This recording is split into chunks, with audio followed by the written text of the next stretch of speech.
உள்ளுக்குள் இருக்கின்ற அந்த உயர்ந்த ஆற்றல் இறைவனின் துணையுடன் இருக்கின்றது அப்படிங்கிறத இயல்பாகவே நம்ம எப்போவுமே சொல்கிறது தான். இந்த உடலை விட்டு அந்த உயிர் பிரிந்தால் எங்கு செல்லும் அப்படின்னு நமக்கு தெரியாது, எங்கேருந்து வந்ததுன்னு தெரியாது, எப்படி இந்த உடலில் இருந்ததுன்னு தெரியாது.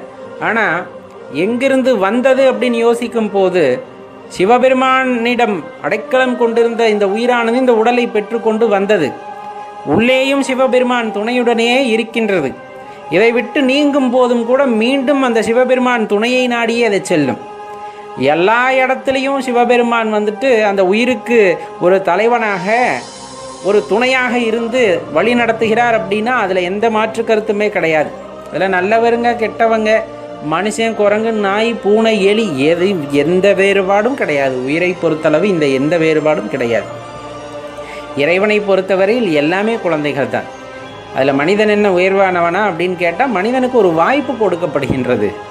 மனிதராக பிறக்கின்றார்கள் அப்படின்னா ஒரு வாய்ப்பு கொடுக்கப்படுகிறது. எல்லாத்தை விட உயர்ந்த அந்த 6வது அறிவு நமக்கு கிடைத்திருக்கிறது அப்படிங்கும் போது அதை பயன்படுத்தி இவ்வளவு பெரிய பிரபஞ்சத்திலே இவ்வளவு பெரிய ஆற்றல்கள் எல்லாம் இருக்கிறதே, இதற்கு மூல காரணமான ஒருவன் இருக்க வேண்டும் அல்லவா? அவன் யார் என்று சிந்திக்கக்கூடிய ஆற்றல் யாருக்கு மட்டும்தான் வருகிறதுனா மனிதனுக்கு மட்டும்தான் வருகிறது. மனிதனுக்கு மட்டும்தான் வருகிறது. இது மற்ற மிருகங்கள் கூட சில இடங்களிலே சில ஆலயங்களிலே கைகூப்பி வணங்குவதை நம்மால் பார்த்திருக்க முடியும். அதெல்லாம் இறைவனுடைய பெரும் கருணை. ஆனால் இங்கே மனிதனுக்கு எல்லா வாய்ப்புகளும் கொடுக்கப்படுகிறது. மனிதராக பிறந்த எல்லா மனிதர்களுக்கும் இந்த வாய்ப்பானது கொடுக்கப்படுகிறது. உன்னை விட உயர்ந்த ஒரு விஷயம் இருக்கிறது என்பதை உணர்ந்து கொள் அப்படின்ட்டு. அதை பல்வேறு பெயர்களில் நாம் அழைக்கலாம். இப்போ இயற்கை அப்படின்னு நம்ம சொல்கிறோம், இயற்கையினே வச்சுக்கலாம். இல்லை ஒவ்வொரு மார்க்கத்திலும் ஒவ்வொரு இறைவனின் பெயரை நாம் திருநாமமாக சொல்கின்றோம். திருநாமங்கள் தான் வேறே தவிர இறைவன் ஒருவர் தான். திருநாமங்கள் வேறுபாடு வேறுபடலாம், ஆனால் இறைவன் மாறுவதில்லை. அந்த சிருஷ்டிகர்த்தாகப்பட்டவர் மாறுவதில்லை.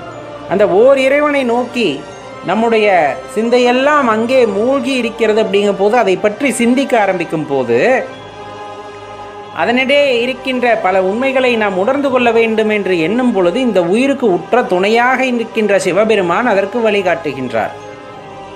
தன்னையே தனக்கு அடையாளப்படுத்திக் கொள்வதற்கு முனைகின்றார். அந்த இடத்துல ரொம்ப முக்கியமான விஷயம் அதுதான். இப்போ ஒரு கறிக்கொட்டை இருக்குது இல்லையா, அடுப்பு கறி அப்படின்னு நம்ம சொல்லுவோம். அந்த அடுப்பு கறி சாதாரணமாக பார்த்திங்கன்னா ஒரு ஒன்றுக்குமே உதவாத மாதிரி தான் கிடக்கும். அதில் அந்த சூடு இருக்காது, தகத்தகப்பு இருக்காது.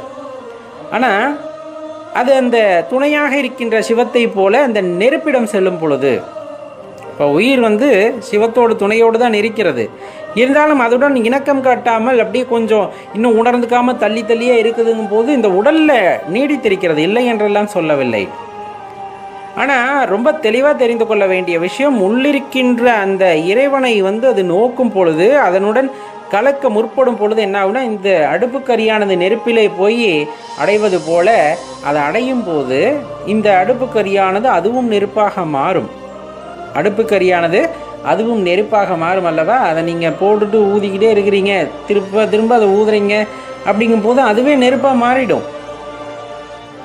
அப்போ இந்த உள்ளிருக்கின்ற இறையாற்றல் இருக்கிறது அல்லவா, அதனுடன் இந்த உயிரானது உற்று நோக்கி உள்ளே இருப்பது யார் அப்படிங்கிறத உற்று நோக்கி அதனுடன் கலக்க முற்படும் பொழுது நீங்கள் செய்கின்ற தியானத்தின் பலனாக, மந்திர ஜபத்தின் பலனாக இறைவனை அடையாளம் கண்டு கொள்ளும் பொழுது அந்த இடத்திலே இந்த உயிரானது அந்த இறைவனுடன் இரண்டர கலக்கிறது. இங்கே எப்படி கரிக்கொட்டையானது மீண்டும் தகதகப்புடன் கூடிய நெருப்பாக மாறியதோ அதே போலவே உள்ளிருக்கின்ற அந்த உயிரானது இறைவனுடன் இரண்டர கலக்கின்ற நிலைக்கு அது உண்டாகும். ஆனால் அதெல்லாம் அவ்வளோ எளிதாக நடந்து விடுமா அப்படின்னா, உணர்தல் அப்படிங்கிற ஒரு விஷயம் மட்டுமே நம்ம அந்த நிலைக்கு எடுத்து செல்லுமே தவிர வார்த்தைகளால் பேசுவதாலோ காதால் கேட்பதாலோ அது நடக்கப் போவது இல்லை.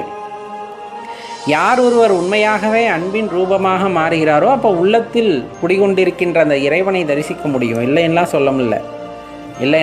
சொல்ல முடியாது. கண்டிப்பாக அந்த அன்பு வயப்பட்ட நிலை அப்படிங்கிறதும் சாதாரண விஷயம் அல்ல. இந்த மானுட பிறவியிலே எல்லா பொருட்களையும் தனக்கு உரித்து அப்படின்னு நினைக்கும் போது இந்த அன்பு அப்படிங்கிறத விட்டு நம்ம வெகு தொலைவில் கடந்து நிற்கின்றோம். பொதுவானது அப்படின்னு நினைக்கின்ற எண்ணம் அவ்வளவு எளிதாக வந்துவிடுமா அப்படின்னா அவ்வளவு எளிதாக வருவது இல்லை.